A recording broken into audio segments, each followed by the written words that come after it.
Hi, everybody. I'm Bonnie Powers. I work in academic technology with Abby Johnson.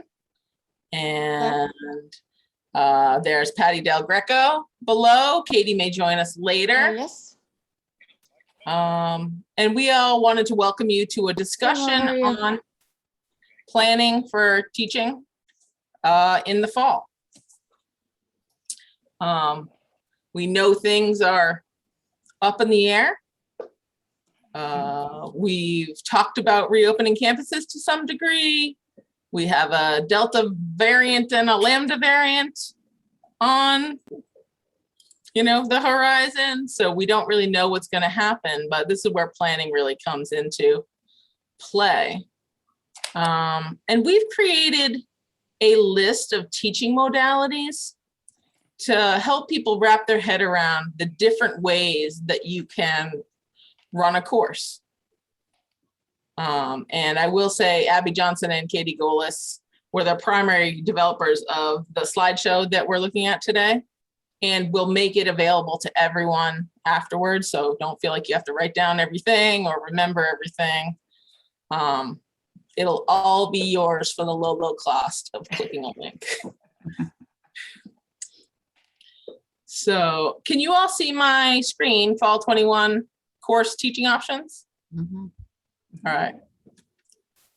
Our understanding is that the provosts are working with the chairs of each program and department to identify teaching modalities that the program will use as a whole versus every instructor or for every course deciding which modality of the 7 options that we have will be taught, because it will provide a lot more continuity for building and developing the courses for faculty, and more continuity for the students who will be attending the classes.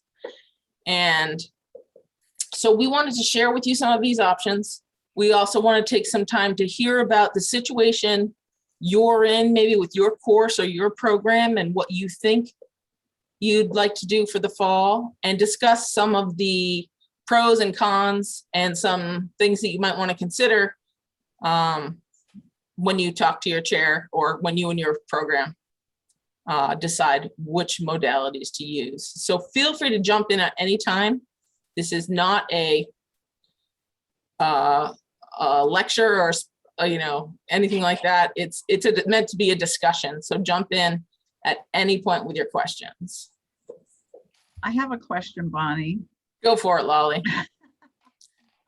No, just because of the Delta variant, and we don't know what's going on with that. And there's this new, is it Lambda?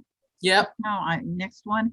And I just read something this morning, and I forget the source, whether it was credible or not, but that it may be beyond vaccines and so forth.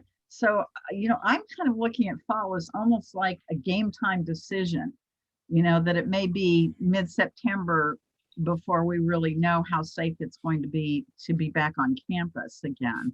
So that's just kind of where I'm at. I have no clue yet. Yeah, there's a ton of variation. For example, the fall courses start at New England the last week of August. Oh, wow. So yeah, AUNE, that would be Torrin, etc. Yep. Yeah. You guys will be the guinea pigs. Or also, let's say you get the benefit of our primary focus for planning in the next 4 weeks, so that we can help you get up and running in a timely fashion.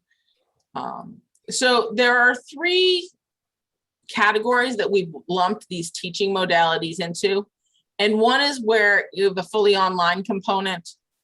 One is where you have a fully remote component, part of class, or if you're mixing on campus and remote students at the same time.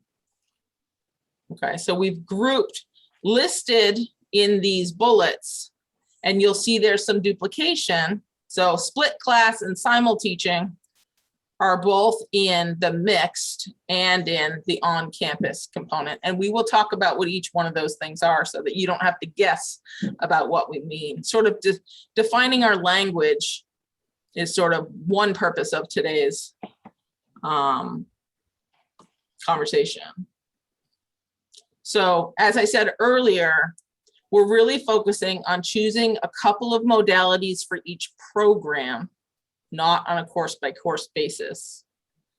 And we have provided the 3-digit abbreviation code that colleague uses when these courses land in colleague. So if you're teaching a face-to-face class, the abbreviation is CLS for class. You don't need to know that, but that's what those 3-letter combinations are on the slides that forward. And lastly, course prep time, we mention on every slide because different modalities take a different amount of time to prepare for. And you'll see those on each of the slides.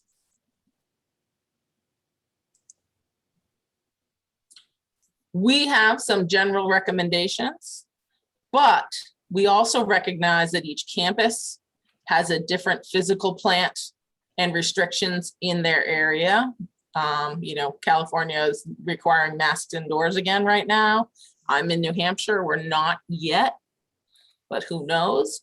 So we do know that a single recommendation won't work for everyone, but the one that we're calling split class is the one that we're recommending for people who think they're going to have in-person students and online students in the same course. You develop that a little bit more, Bonnie, that concept? Yes, in fact, I think split class is in a couple of slides. And we're going to contrast it with Simul Teaching. So the quick version is Simul Teaching is when you are in a classroom and you have students on a Zoom computer in your room and you have students physically located in your classroom. We consider that the hardest way to teach for the faculty member. It requires the most technology and the most coordination. And we recommend you only do it if you have a faculty member and a facilitator of some sort in the room.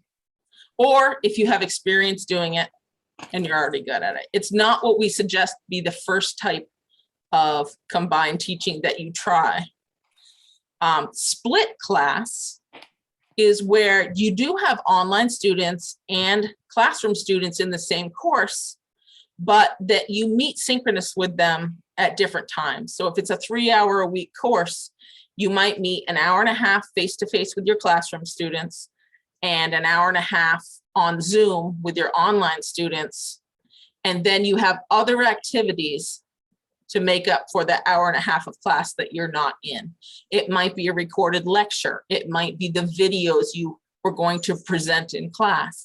It could be other things, but we will go into more depth and maybe really hash out a couple of options later. So if one of you thinks, okay, maybe split class teaching is the way I want to do my class, let me explain my situation to the group and let's go shoot some of the pros and cons and challenges and things. Did that help, Torin? Yes, that does. And you may not want to deal with this follow-up question, but last summer, the mantra that we all received was 50% asynchronous, 50% face-to-face. That's the way to construct the courses. And that's what most of my colleagues did. This summer, for some reason, we got the impression from, I don't know where, that we had to go back to mostly synchronous teaching, and we went back to 4 weeks. And it's been a real bear to have so much time synchronous virtual work. So the split is a very interesting concept, but it has not entered in, at least into my consciousness and that of some of my colleagues until this past week. Okay. I will say that's not a recommendation that came out from AT. I think more in general, we would say manage your face-to-face time if it comes to the problem of Zoom fatigue, cutting down a little on your Zoom session or taking longer breaks, incorporating outside activities so that that Zoom fatigue doesn't set in as hard. And what some people, I know you know this, Bonnie, but what some people don't realize is that every time there's a major shift like this, we have to completely redo our syllabi. Yeah, and I would argue that this transition in an uncertain time where we don't know if we're having face-to-face or we're trying to have face-to-face, but we don't know what might happen, can be more challenging than the transition we did last March, where we simply knew there are the parameters. You are now teaching online. Let's figure it out together. That certainty is very helpful. Yeah. And this uncertainty is very challenging. For me, I'm thinking like, for me, certainty is not a crutch, but a security blanket. And if it was going to be this uncertain, I personally would want to continue remote teaching and continue perfecting that modality and doing it better and better than I would have done it in the last few terms. But I know that there is a drive and a need for people who want to come back in person. So I do think, because we don't know what the variants are going to do, that we should be prepared to go back to remote teaching at any point in the fall. And what that means for me as a person who wants a little solidity under my feet is that my class is prepared as if I was going to teach it remotely, and I add on that classroom component because I know it might get taken away. I mean, outside of our control, outside of our provost control, outside of our university's control, just the world's control, we don't know. I would also add to that. Hi, I'm Abby Johnson. I'm the face-to-face instructional designer with AT. And I'm also face-to-face and online faculty. So I hear you because I'm doing the same thing. To me, as someone who's prepped both on fully asynchronous online courses pre-pandemic and during pandemic, and who's done face-to-face and remote courses, the main difference is the amount of prep and planning you're doing. And the sooner you start, the easier it is, because the worst thing that can happen if you over prep for a face-to-face course is you're over prepped. Whereas the worst thing that can happen for an online or remote course is if you're under prepped and you're scrambling, and that's when it feels very difficult. So I think in terms of syllabi, what I'm doing at least, and I'm in New York State, so there is an expectation that we will be on campus. I'm doing my best to prep for class as though it will happen face-to-face, but Zoom fatigue is a thing, but that's also not to say that students don't get distracted or overwhelmed or overstimulated during a long class anyway. So in my opinion, if you are designing with your students in mind and with attention spans in mind, you've got pause points and break points anyway. That can easily translate between online and face-to-face. And when I say online, I mean remote. Yeah, and one other thing we just wanted to highlight is that, down here at the bottom, adjuncts should typically not be assigned a split class, a hybrid, or simul teaching or online sections, because they require a lot of pre-planning, and adjuncts are not paid to plan a course. So unless that course is fully developed and you're handing it over to them, that you can't hand it over to someone who has just been hired a couple of weeks before the term to do something that complicated. So we just want to make sure that we are clear that the expectations are not necessarily the same for adjunct faculty and core faculty, and we are speaking with all of you about your different individual situations. So, okay, so our first modality, which you are all probably familiar with, is the in-class teaching, right? We don't have to go too into depth about in-person. It's what we were all doing before the pandemic. And some of our programs at Antioch before the pandemic were, strictly speaking, online and asynchronous, meaning they didn't have any face-to-face Zoom meetings or at the same time. It was done in an online mode. So those are the two that you might be most familiar with: strictly online, strictly face-to-face. For the pandemic, what we've been doing is remote teaching, where we have synchronous Zoom classes together of some length, perhaps not the full number of hours you were doing before, perhaps the full number of hours you were doing before, supported by Sakai with online assignments and discussion forums and announcements, and all of those things.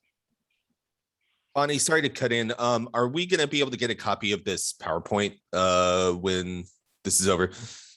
Absolutely. In fact, I'll stick it in the chat right now. Thank you. So if anybody wants to look at it on their own device. And we will also, when we send out the recording, when we post it on the AT, the remote teaching guide, we will put the link to the slides with the recording of this session so that everybody can look at it. So, you know, right now, if I got to pick and I didn't have students clamoring for in-person, face-to-face learning, I would want my program to stick with remote learning, because we're developing a competency at that. We're getting better at that every term, and we're bringing it. So how can we bring more, you know, what we've learned about remote learning and add some classroom to that? So we want to spend more of our time today talking about split class, simul teaching, and just a couple of other modalities. So I briefly described split class earlier, where you meet half of your class time with your online students and half of your time with your face-to-face students. But let's think more about the pros and cons, or maybe we want to talk about, Abby, if you wanted to talk about why that is less of a heavy lift than simul teaching, and why it is more advantageous for both students and faculty. Sure. So to clarify terms, because I've seen a lot of terms floating around lately, both at Antioch and in the wider kind of educational sphere. When Bonnie's saying simul teaching, it's a modality that you might have heard of as HighFlex, referred to as HighFlex. And the reason that AT is not using that term is because there is a very specific technological implication that goes with that term. And at a previous school I worked for, we had a HighFlex program, which was designed to be HighFlex long before the pandemic. And we had special classrooms set up, and we worked with facilities to make sure that the paint was the right color and showed up well on camera, and that the light bulbs were the, you know, right tone and all this stuff. And it requires a lot of physical prep of the space and learning of the technology. And it also requires that the teaching faculty be responsible for teaching the students in front of them face-to-face live, and teaching students on Zoom, and teaching asynchronous students. And it's a lot of work. And we don't want to ask you to do that much work. And we certainly don't want to ask you to do that much work without someone like a TA or, you know, a dedicated help desk person in the room with you helping the technology. Split class is more what it sounds like, where you're taking more of an approach that's probably best compared to a traditional hybrid course. So some of the work is asynchronous and some of it is synchronous. And split class, again, it's got more planning to it than I think a lot of folks conceive of with a traditional face-to-face lecture-based course, because you do need to make sure that the two groups don't feel isolated from each other. But our goal for split class is to kind of welcome and embrace all types of students. So one of them is not better than the other. The asynchronous course is not the better choice. The face-to-face course is not objectively better. So basically, you're thinking about maybe, you know, every other day the course meets, a different half of the students come in, or structuring activities so that they're in the classroom for only half the time, or things of that nature. Which, like it says, it's good for accommodating remote students. It's good for physical proximity requirements. So if you can't physically social distance enough students, split teaching is a good kind of interim. Yeah, and so I imagine split class where you have had you have surveyed your students in your program, and these students have said, I am interested and willing to come to campus and feel that I'll be safe there given the parameters, and that there are these students who are living far enough away that they can't get to campus or don't feel safe, or perhaps, they are living with family and during the course they might contract COVID and have to be isolated, and they might always have to be in the online component of your class. So I see split class as two sort of set cohorts in the same course versus alternating day to day. We have a couple more slides later about people who might have that be more fluid. But yeah. To the point about planning, if you're planning and prepping for split class, you might be planning certain activities that are asynchronous, certain activities that are not. And so then should you have to translate that to a remote course, it's going to be fairly simple because you've already got the asynchronous prep work and you've already put the time into thinking about how to get that engagement without being face-to-face. Yeah, if you're doing a polling activity in your class, you can go to the four corners. Here are your options A, B, C, D. Walk to the four corners of the classroom to show me which answer you choose.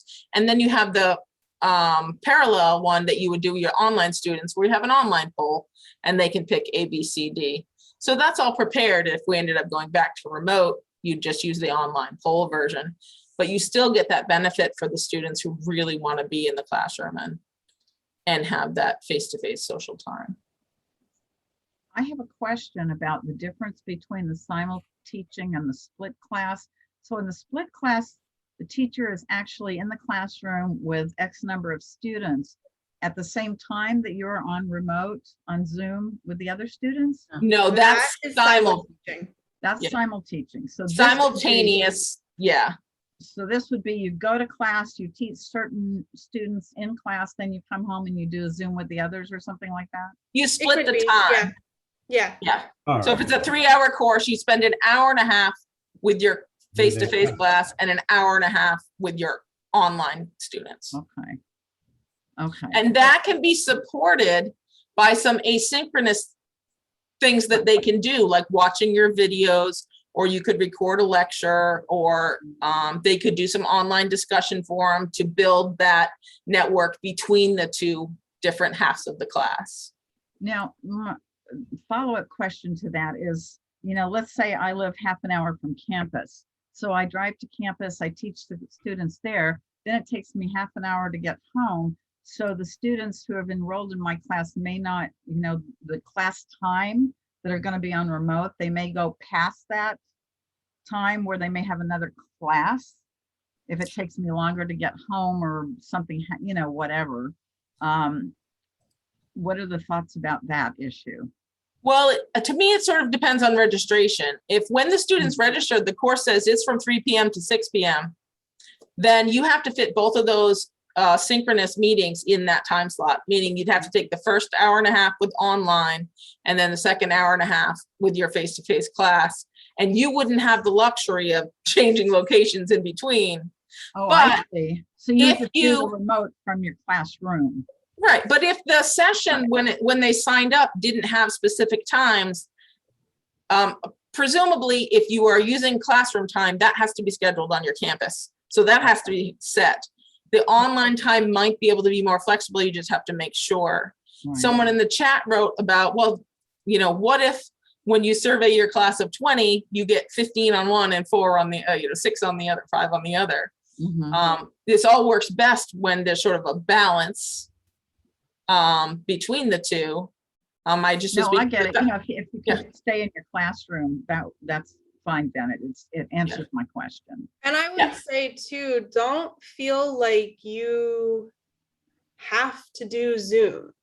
There is a world of online teaching that existed long before the pandemic and before Zoom was a twinkle in someone's eye. So to me, when I'm describing this, what I'm picturing is a different arrangement of contact hours, essentially, and a different method of instruction. So for the question about if all your students want one modality or the other, you've already done the thinking, and now you're just going to pivot to whichever one they want.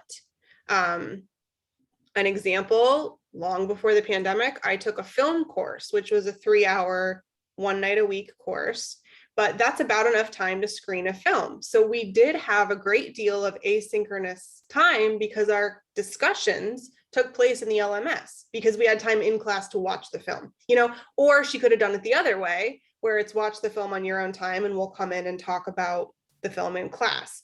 So it's really just restructuring your thoughts about what takes place when, and then if you need to pivot, you can do that. Right. So we've given a couple of different names and I have trouble sort of, Torrin, I see you unmuted. Did you have a question? Yeah, I just following up on what Abby, what you just said.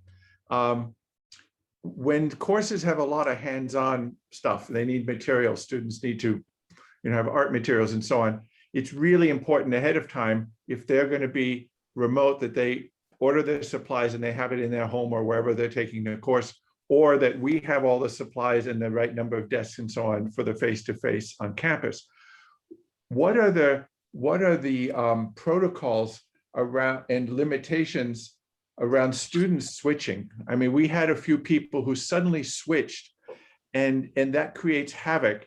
Is it like a course that you have to sign up for either the face-to-face on campus or the remote and then stick to it?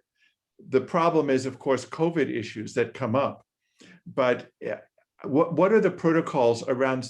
Sometimes students might even feel like, well, it's easier to stay home or have a sick child at home or one thing or another, and that can create chaos for the instructor. What are the best practices around that? So in my opinion, my approach personally is always to have a certain dialogue with my students. So I'll tell them, we are learning this way because we have to, because of a pandemic. This is not my preference. So much like many professors will say, your college or your university or your degree is your job and you should treat it appropriately. That's how I would approach this. I would say, look, you are making a commitment and I'm doing work so that you can learn the way that is best. And of course, things happen, right? Maybe you have a sick child 1 week, but what would you have done with your sick child before? You would have missed class and you would have told me why, So to me, I would approach it in a manner of just pick, and I'm doing my best to make them equal. And you picking helps me create a better class experience for you. Yeah, so the split class, what we're talking about, I see that more as they tell you the students who aren't willing to come are always going to be remote because of pandemic or whatever issues, and the students who do. So once you get an idea of what that is for your program and or for your class, you can build appropriately. And if there's a little fluctuation from 1 week to the next, it shouldn't be super problematic if you go from 10 in the classroom and 8 online to 8 or 10 1 week the other way around. It's just that if everybody randomly does it, we want them to pick the modality they're going to stay in for most of the class, with the possibility that there might be exceptions. There are other modalities which allow for a different kind of attendance pattern. So the hybrid is where you have classroom sessions and you have remote sessions in the same semester. So maybe even weeks you have classroom sessions, odd weeks you have remote, or you're always remote except for these 3 weeks where you're going to get together every week. But all of this is about planning and communicating, and knowing what to expect from your students is a part of that. Having them fill out a survey in advance. Another alternative to that is this mixed synchronous,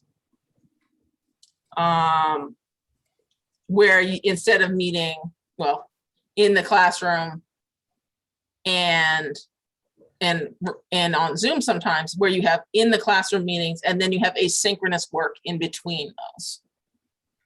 So in the old times when we had our what was that, XED and our Waldorf and our integrated learning, there was most of the term was remote work, and then you do a 3-week in-person residency and then some more remote work. That would be considered mixed synchronous. All right, so it's not really that you need to know exactly what these terms are, but understanding the different options and what might work, what you might want to talk with your chair about advising for your program. And I would say too, yeah, it's really not about terms. I would agree with Bonnie there. It's also about your comfort. Because the best class is always going to be a class that you can facilitate well, not necessarily, you know, the most bells and whistles in the world.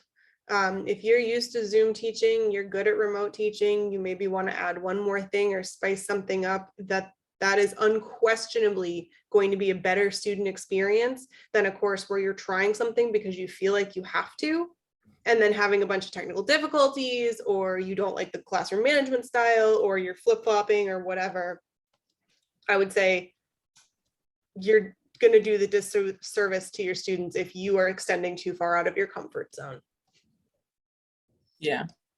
So in the way of preparation, we would highly recommend a student survey well in advance done by the department, so that all faculty have the same information about the whole cohort, all the cohorts of students in the different classes, as well as that individual classroom planning. Chris, you had a question?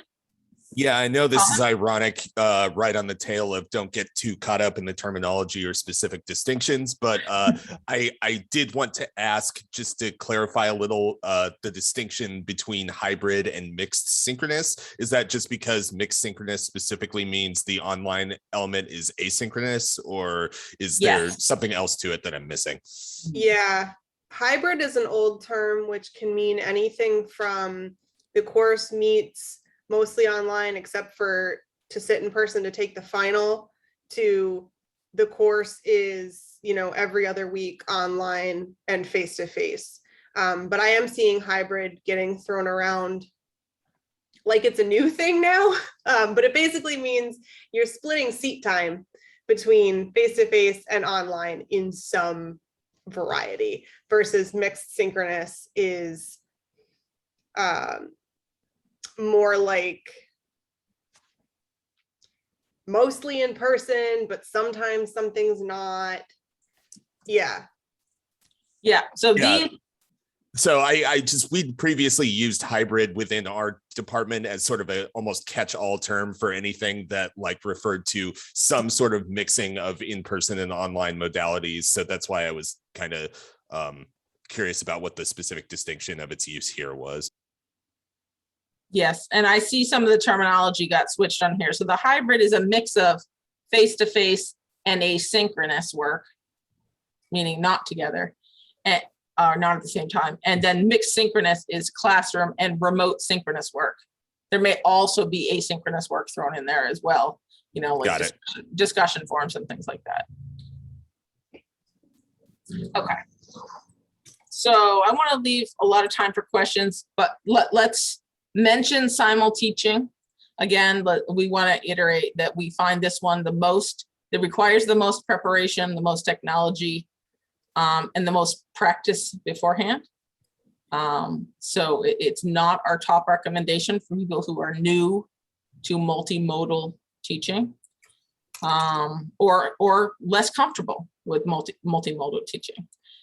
So the Simul Teaching, and this is because when you're doing activities, this is best suited if you have a classroom discussion and you just need all the people in your classroom, some remote, and some in the classroom to be able to have a discussion, because there's limited other activities that you have to find a way to do. For example, if you want to share, let's say a whiteboard where you guys are brainstorming something or sorting something or doing something together, you have to find a way that both the students in the classroom can do it with the students online. And they can't all be on Zoom in your classroom and have your Zoom people online. They can't, not enough plugs to plug in all your computers, not enough internet jacks to plug in all your internet. And then you have to turn off all the sound. So you have to think carefully about your activities within each class if you're trying to do simul teaching, because they have to be able to meet both the in-person and the student needs, unless you're specifically splitting those two groups, and those are your two like breakout groups, or if you broke each group into 4 or whatever it was. So it requires some creative thinking. So does anybody want to, present their situation, ask a question about anything, share what you're thinking? Sounds most doable to you? Well, I had conversation at the end of spring quarter with my students, and some of them had been in my classes all throughout the year. So we'd had a lot of time together on remote and excuse me, on Zoom. And, we were just talking about, the advantages and disadvantages of Zoom versus in class. And they kind of came up with that the benefit of being, on campus is just the socializing, being able to see people face to face and connect face to face and share things kind of live in a classroom and feel that energy. But that they generally preferred the Zoom, primarily because of the commute. Here we are in Los Angeles, so commuting is a huge issue for some students. It really takes them a long time. And then, there's daycare issues and whatever else that might come up as well. So at any rate, they really kind of preferred the Zoom for that reason. But so I'm wondering if there's a way, what they had suggested, or what we kind of came to, agree on at the end of our conversation was, if like the first class and the last class could be in the classroom and then everything else on Zoom. And they seem to think that would be most preferable, for most of them.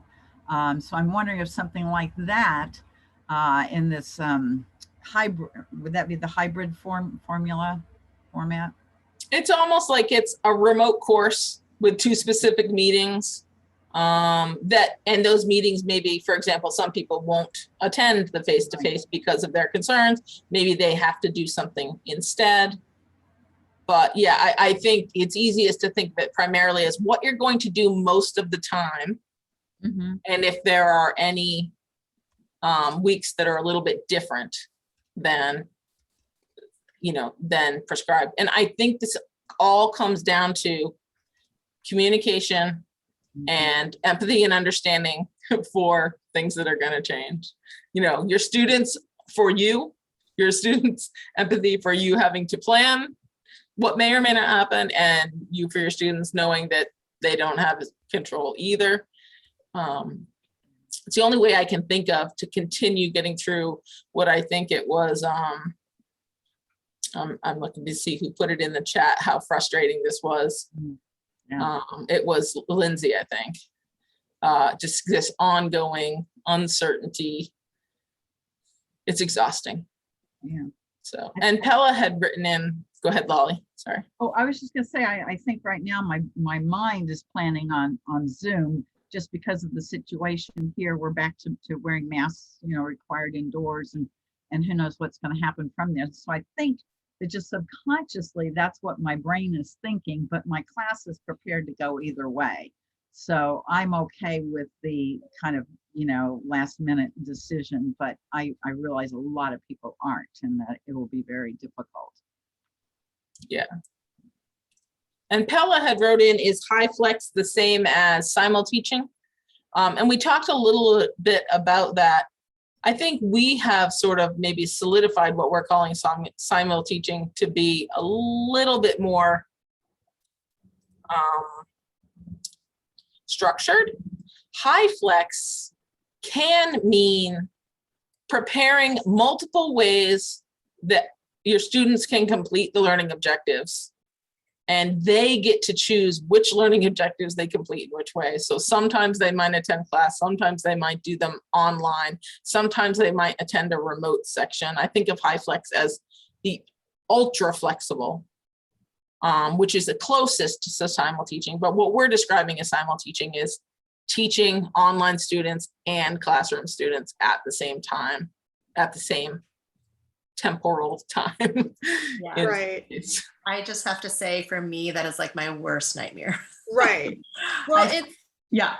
it's a very trying modality, and it also requires a lot of participation from other departments, like registrar, financial aid, facilities. So when done well, it's not as scary, but when done impromptu, that's a recipe for disaster. Yes. And what I'm worried about is that with all the uncertainty, there may be students who say at the last minute, I can't come. And then, we sort of have this awkward thing of like, okay, you can't come, this is an absence. Or it's COVID, I need to be more flexible. Okay, and then you, 3 out of the 16 of you are going to be on screens. I didn't know ahead of time. I don't feel like I can say no to that. And also I'm teaching drama therapy, like there's bodies in a room moving around. I have now figured out how to do that online, but I have not figured out, and I cannot imagine how I would do it both online and in the room at the same time. And that's the part that just, I have no idea how I would deal with that.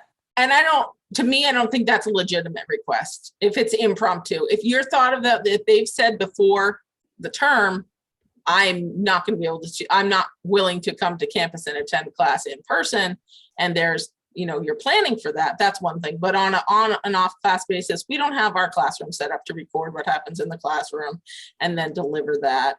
So to me, that would be, okay, you have an alternative activity that you have to do to make up for that class, or it's an absence. It might be you need to, video yourself doing this dance work, your understanding of this and such a, theory, that sort of thing. But yeah, so I do think that it's good to be clear about what to expect, setting expectations up front.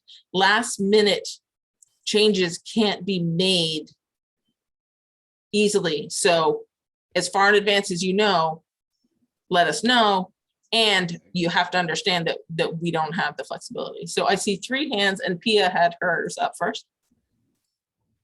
Hi, I had just a quick question about the Simul Teaching. So the way I was thinking of it, I know I've had a bit of experience with this doing the couple and family therapy program in New Hampshire. We've had residency, and then residency in LA, and residency other places, and then also the Synchronous classes online. So I'm thinking about when I was last in Los Angeles for our winter residency in January of 2020, teaching in person. And there was a student who at that time couldn't make it into the classroom for travel reasons.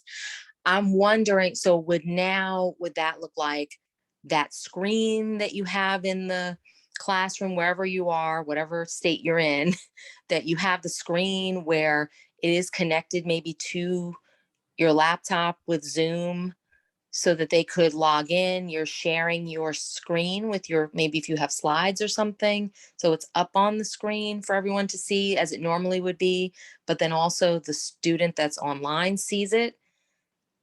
Is that how it would work? And then if you have a camera attached to your laptop, are you then turning the camera towards the classroom so that that student online can see their classmates, right? Is that how? What you've just described is the nightmare of high flex without being prepared for it. Bonnie, can I interject here? Go for it, Terry. Yeah, so I'm Terry Radcliffe. I'm the provost for distance education, for those of you who don't know me. So this is what we are trying to address university-wide. There actually was a task force on classroom technology that included faculty and staff from across the university. And what that task force recommended to the administration is that anytime we're doing the Simul Teaching model, we need two things. One, we need an extra monitor in the class, and that monitor always has the students who are zooming in on that monitor. And then you still have the original monitor that has your PowerPoint or whatever you were using with the whole class. The Zoom students can see that monitor, but you don't have to shut them off in order to see the screen up front. So that's one thing. And then the second recommendation was that we have a TA or some sort of monitor in the class who is watching the students on Zoom. So is responding to their chat, is making sure that if they have questions, you as the faculty member know it, so that you're not having to manage both the in-classroom students and the Zoom students. So that's how we proposed dealing with it. But that's why we need to know in advance what type of methodology you're going to use, so we can make sure that you're in a room that has that capability. Absolutely. That's so helpful. Thank you, because I never had to deal with that once the pandemic started. It was fully remote, so it was different. Yeah, thank you. Yeah, and that really does matter how many classrooms are set up on your campus for that, what other courses are being taught at the same time, all of those things. And that's why we can't be, at the last minute. You can't get a classroom change if there's only two, Simul Teaching classrooms on your campus, or, whatever.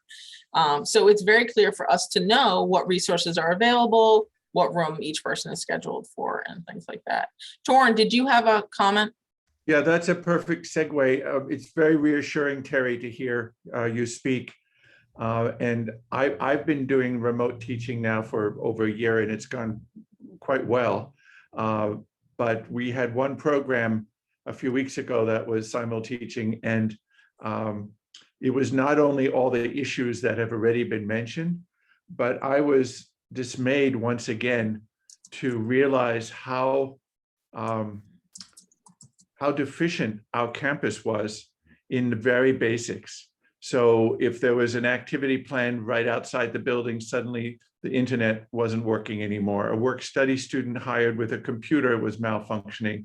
Students trying to help by sending some of the visuals on their cell phones to the remote classmates, and no cell phone reception in the building. I mean, all of this really basic stuff, on top of course, the check-in and the temperature checks, and you can only go in and out one door, and all of that stress that wasn't our creating, that, it's COVID related. But I'm just hoping that between you, Terry, and Bonnie, and Abby, and all these wonderfully articulate colleagues we have, that your advocacy can somehow get it to the point that the things we're discussing are actually resourced, and that it's not just up to faculty to make everything work somehow, but that we really have internet that's reliable, cell phone reception, that, the equipment and so on, and that the anticipation of what you said, Terry, is happening ahead of time. We knew we were doing that Simul Teaching 4 months ago, and a lot of cries for help went out, in terms of different ways.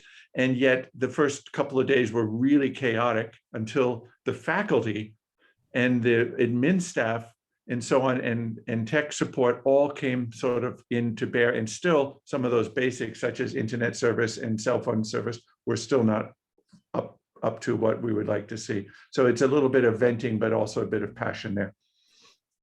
Sure. And that's what we're trying to do, is plan ahead this time. And this is for the schools on the quarter. For New England, fortunately, you're a little further ahead in terms of equipment than the other campuses are. But you'll be hearing more from your program chairs and from your provosts that we need this information now so that we can plan ahead and make sure we've got the technology that you need, and that we've got adequate wireless in the buildings and all of those things. So again, we're trying to work ahead this time rather than everything at the last minute. And we're going to use some of the federal HERF funds that we got to pay for it. And having said that, there's nothing that puts me at ease and that I think might put you at ease than simply practice. Going into that classroom that you're scheduled to teach in, checking out the equipment, running your lesson plan, having your family show up in your class or some friends from AT to come and model an activity you're trying to do and work out the bugs ahead of time, so that you become a little more comfortable with the technology. You experience your problems in any challenges you might run into in a safe place with people who can help you overcome them, and you're not just left frustrated by yourself. And that it just reduces the anxiety just a bit. All right, I wanted to jump over to Susan.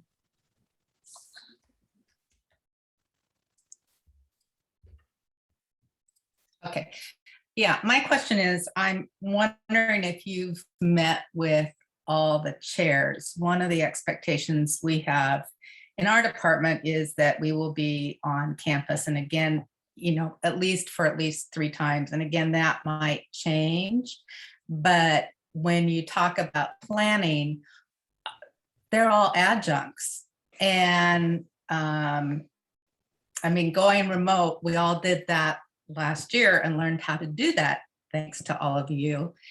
And I think most everybody's fairly comfortable with that. But going back and forth, I don't know, I'm just hoping you'll advocate for the adjuncts, because all of us last year put in far more time developing remote classes than we normally would doing our regular teaching style.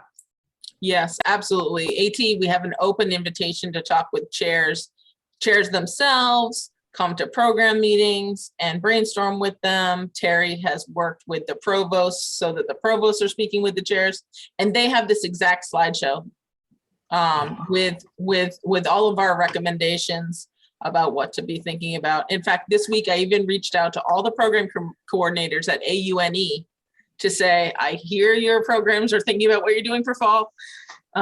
If you are and you want AT support on that, invite us to a meeting. I'm holding this session. We can start a conversation here. And I've been talking with environmental studies and education because they're coming up for classes in 4 or 5 weeks. So that's an open invitation, and we'll send it out formally again so that people know that they can reach out to us to talk. Yeah.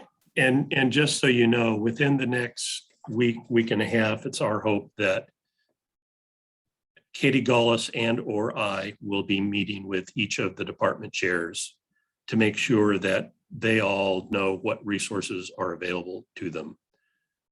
So hopefully, again, we will get information out to everyone on what we can and can't do, but more about what we can do. Yeah. We've got time for a couple last questions or scenario.